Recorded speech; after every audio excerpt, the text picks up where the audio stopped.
de ce jeudi des troncs carbonisés des arbustes roussis. Pourquoi les incendies sont-ils graves pour les forêts? Réponse de Josefa Lopez.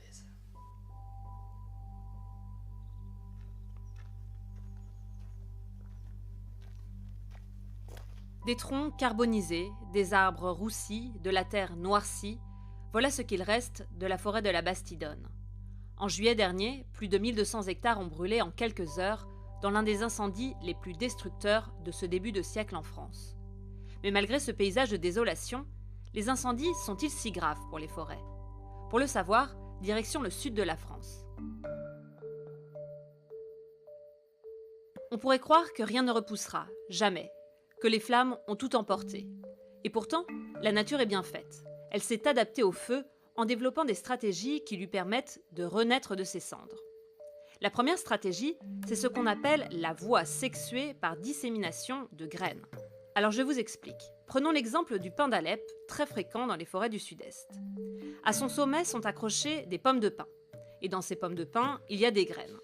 Lorsque la température monte, à cause de l'incendie, la sève qui maintenait ces pommes de pin fermées fond et les graines tombent sur le sol ou s'envolent. Et comme ce sol est très fertile et qu'il y a désormais de la place, elles pourront pousser facilement pour donner naissance à un nouvel arbre.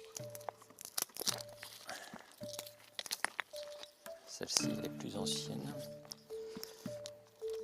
Donc là, si j'écarte ces écailles, on voit nettement à l'intérieur la petite graine grise qui se trouve là, au cœur, avec son ailette. Finalement, le pin s'est adapté. Voilà, c'est typiquement un mécanisme d'adaptation au feu au cours des temps évolutifs et qui fait qu'aujourd'hui, les pins qui disposent de cette caractéristique ont un avantage adaptatif par rapport à ceux qui ne l'ont pas. Donc c'est vraiment un arbre qui peut survivre après des incendies. Alors, en toute rigueur, l'arbre meurt au feu, mais c'est la population et l'espèce qui survit par la génération suivante qui va naître de ces graines. Deuxième stratégie de régénération, celle des arbres à feuilles. Ils réussissent en effet à repousser rapidement par leurs racines et leurs branches, même si l'arbre semble parfois complètement brûlé. Oui, alors ici l'incendie date d'1 mois, la végétation est encore sous le choc, on n'a pas de reprise de végétation, sauf quelques exceptions. Là, on en voit une par exemple avec cet arbuste qui a été complètement roussi et qui pour autant a déjà fait quelques rejets. Ça veut dire que les tissus sont encore vivants, que cet arbuste est encore vert. Les feuilles mortes vont tomber et le feuillage va se reconstituer progressivement. À terme, on aura une forêt mixte de feuillus et de résineux. Et d'ailleurs, c'est ce qu'on va aller voir dans cette forêt qui a brûlé il y a 25 ans à quelques pas d'ici et où on a une reconstitution assez complète. En seulement quelques semaines, une forêt peut donc réussir à repousser seule. À Grand-Bois, 1800 hectares avaient été détruits. Résultat, aujourd'hui, la forêt a repris ses droits. Les pins d'Alep ont repoussé et font aujourd'hui 4 à 6 mètres de haut. Et si les arbres réussissent à résister aux incendies, c'est aussi grâce à leur morphologie qu'ils ont, pour certains, adapté au feu. Leur secret, des cimes en hauteur ou une écorce épaisse. Cette partie-là a été échauffée au-delà de ce que pouvait supporter l'écorce. Petit à petit, les tissus sont morts sous l'écorce et l'écorce est tombée. Il y a encore des lambeaux qui tombent encore 25 ans après. Mais toute la partie qui se trouve ici a été protégée par cette écorce très épaisse et a permis la survie de l'arbre. Cet arbre est encore vivant. L'homme peut aussi aider les forêts les plus vulnérables à se régénérer, une sorte de coup de pouce. Et lui aussi a ses techniques. En plus de débroussailler ou d'abattre les arbres brûlés, il peut par exemple utiliser le bois mort pour protéger les jeunes pousses. On appelle cela les fascines. Ce petit pin là, il n'aurait pas pu repousser tout seul? Alors il aurait peut-être pu, là on est vraiment dans une logique d'accompagnement et de faciliter les phénomènes naturels. On est sur un secteur qui est en pente, donc avec de l'eau qui ne va pas rester sur place, en plus sur des sols relativement pauvres et avec une exposition, comme je te le disais, au soleil qui est quand même relativement défavorable à la survie des jeunes plants. Donc pour augmenter les chances de survie, on crée en fait ces ouvrages-là qui, on va dire, vont donner plus de probabilité de reconquête du sol par la régénération du pin d'Alep. Autre technique, la replantation. Des arbres élevés en pépinière peuvent être réintroduits dans la nature. Mais cette replantation ne fonctionne pas toujours, car les arbres sont plus fragiles et ne s'adaptent pas forcément à leur nouveau milieu. Donc voilà ici une illustration avec un chêne vert qui a été planté il y a 1 an ou 2 et qui est mort du fait de la sécheresse estivale. alors que derrière, on a un chêne vert, la même espèce, qui est reparti de manière naturelle et qui aujourd'hui est bien plus vigoureux que ce qu'on a devant nous. Au final, laisser la forêt se régénérer seule est souvent la solution la plus efficace. Alors avec ce qu'on vient de voir, on pourrait croire que finalement, les incendies, ce n'est pas si grave pour les forêts.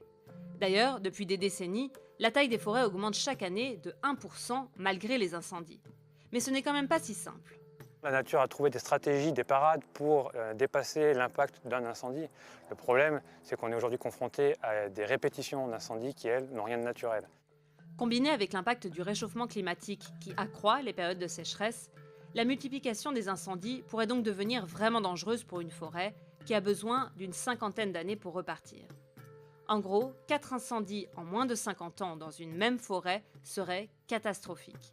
À trop brûler, elle pourrait à terme finir par disparaître pour laisser la place à des zones de maquis et de garrigues.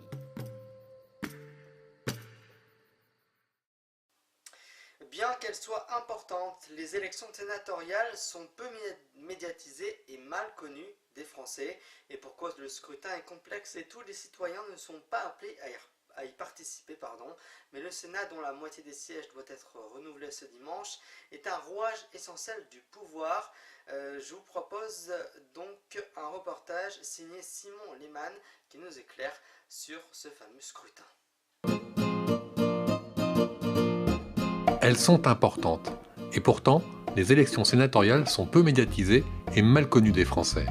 Et pour cause, le scrutin est complexe et tous les citoyens ne sont pas appelés à y participer. Alors, pour y voir plus clair, quelques explications. D'abord, qui élit-on ? Alors oui, des sénatrices et des sénateurs. Mais il y a quelques subtilités. Par exemple, ce n'est pas comme pour les députés. Il n'y a pas un élu par circonscription, mais plusieurs élus par département. Pour les élections sénatoriales, le nombre de sièges par département varie ainsi de 1 à 12, comme à Paris par exemple. Mais surtout, le mode de scrutin est bien particulier. En fait, il change d'un département à l'autre en fonction du nombre de sièges à pourvoir. Pour les départements ne comptant que 1 ou 2 sénateurs, le scrutin est uninominal, majoritaire et à 2 tours. Mais pour les départements comptant 3 sièges ou plus, là, l'élection se fait sur liste et à la proportionnelle. Autre subtilité, on n'élit pas tous les sénateurs en même temps. En fait, le Sénat est renouvelé par moitié tous les 3 ans. Du coup, le nombre de circonscriptions sénatoriales où l'on vote est divisé par 2. On parle alors de série. La série 1, c'est 38 départements métropolitains dont le numéro est compris entre 37 et 66 et les départements d'Île-de-France. Il y a aussi 4 départements d'outre-mer et 2 collectivités d'outre-mer. La série 2, c'est ceux qui ne sont pas dans la série 1. En 2017, c'est la série 1 qui est concernée. En 2020, la série 2.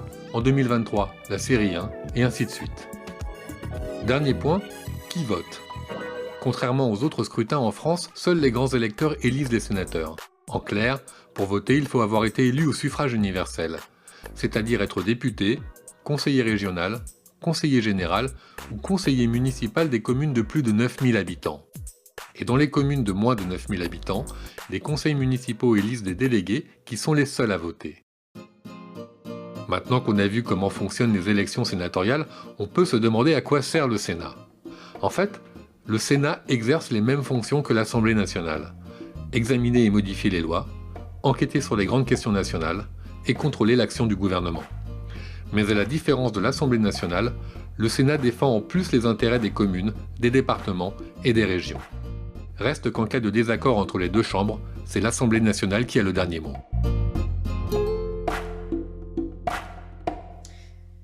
Politique toujours, pour vous dire que Florian Philippot, rétrogradé hier, vous le savez, au rang du vice-président sans attribution du Front National pour avoir refusé de quitter la présidence de son association, le numéro 2 du parti, accusé de velléité d'indépendance. Et pourquoi, à ce jour, il a déposé sa démission.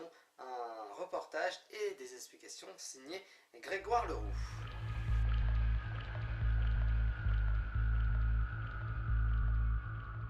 Ma position est extrêmement claire. Je dirige une association qui s'appelle Les Patriotes, Donc vous ne de quitterez think tank. pas les Patriotes et les Patriotes restera dans le Front National. Bien évidemment, je ne quitterai pas la présidence des Patriotes. Vous savez, Florian est un dirigeant politique et il sait, je crois, que la création des Patriotes, au moment des législatives, a créé une forme d'émoi au sein du Front National, auprès des adhérents du Front National, et même, faut bien le dire, certaines inquiétudes. Je rappelle que les Patriotes, c'est une association, vous l'avez dit, loi 1901, qui travaille, qui n'a jamais émis de points critiques évidemment sur le Front National, et qui travaille au contraire sur ce chantier de la refondation. Et je pense qu'on ne fera pas la refondation avec un pistolet sur la tempe. Voilà. Avec un pistolet. Vous pensez que vous avez un pistolet sur la tempe? C'est ce qu'on m'a mis. On m'a mis un pistolet sur la tempe.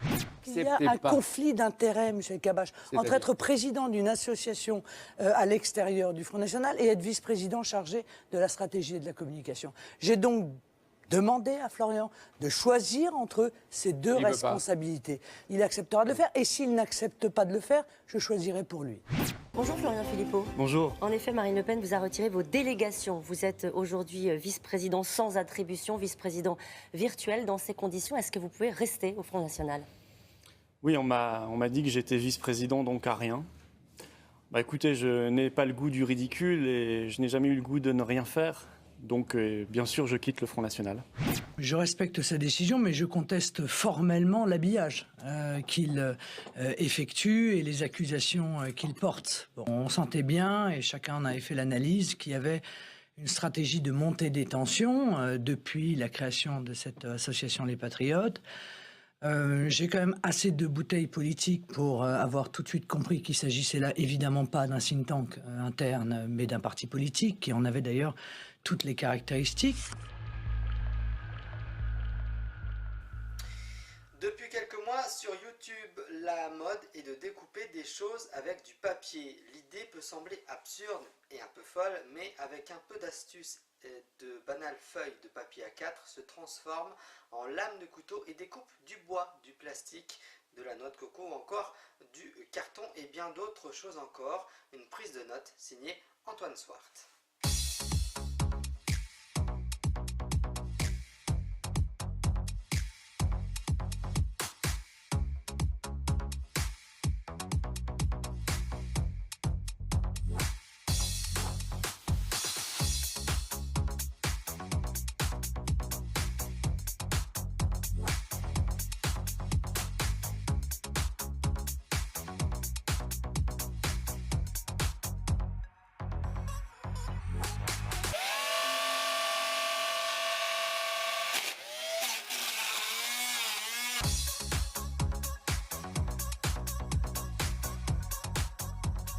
Now what we're seeing is an example of centrifugal force. I put a paper on here and I purposely bent it, but let's see what happens when I turn it on. The high speed causes it to straighten out. At rest, the paper stays bent, or at the very least, we can easily bend it by pushing it against another surface. That all changes when we turn it on. We say centrifugal force causes the paper particles to move outward, and at high speeds, it makes it rigid enough to cut through other materials. However, centrifugal force is not real. It is simply the result of inertia. Now we could see the same results if we looked at a grass string trimmer. When at rest, the string is limp and flexible. But once we put it into motion, it becomes rigid and can cut through very thick grass, just like the paper did through the wood.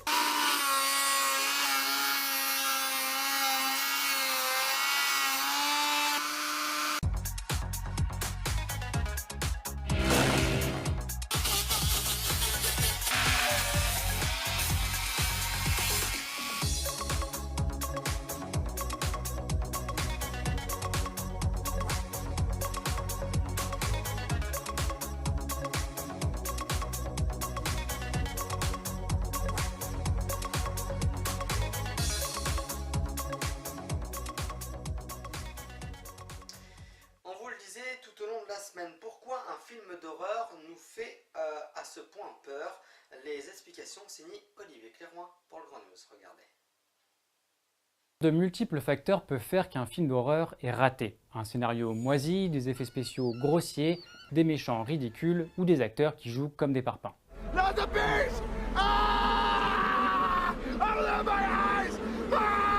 Mais il y a autre chose qui peut expliquer qu'un film ne vous laisse pas un souvenir impérissable, le jumpscare.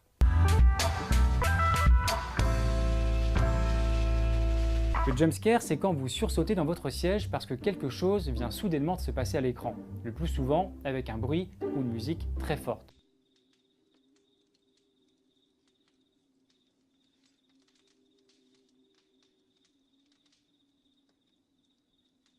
Cheryl?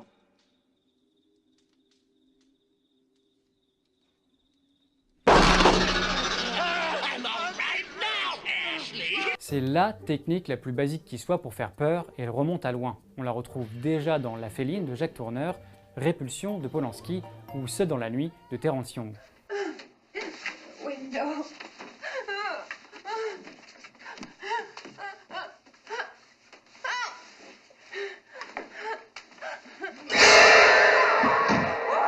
Mais c'est surtout à partir des années 80, avec l'arrivée des slasher movies, les films dans lesquels un tueur, souvent masqué, s'en prend à un groupe de jeunes et généralement à l'arme blanche, comme Halloween ou Vendredi 13, que la pratique du jumpscare va se généraliser. Et aujourd'hui, il y en a tellement que l'on peut même définir des sous-catégories, dont certaines frises de clichés, comme la menace qui apparaît subitement dans le miroir, ou la fausse alerte, comme le chat par exemple.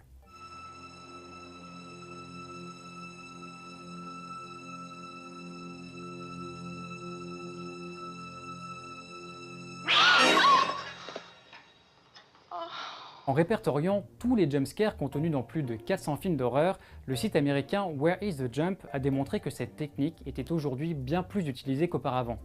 Après le pic des années 80, le niveau se maintient aujourd'hui à 9 en moyenne par film d'horreur. Tenez, pour illustrer cette tendance, prenez cette scène culte dans le film Ça, adapté de l'œuvre de Stephen King en 1990.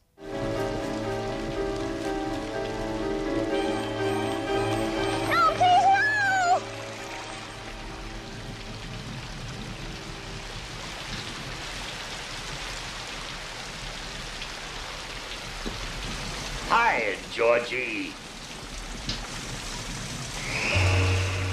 Aren't you going to say hello? Oh. Et maintenant, comparez avec la même scène, telle qu'elle est présentée cette fois dans la bande-annonce du remake de Ça, version 2017.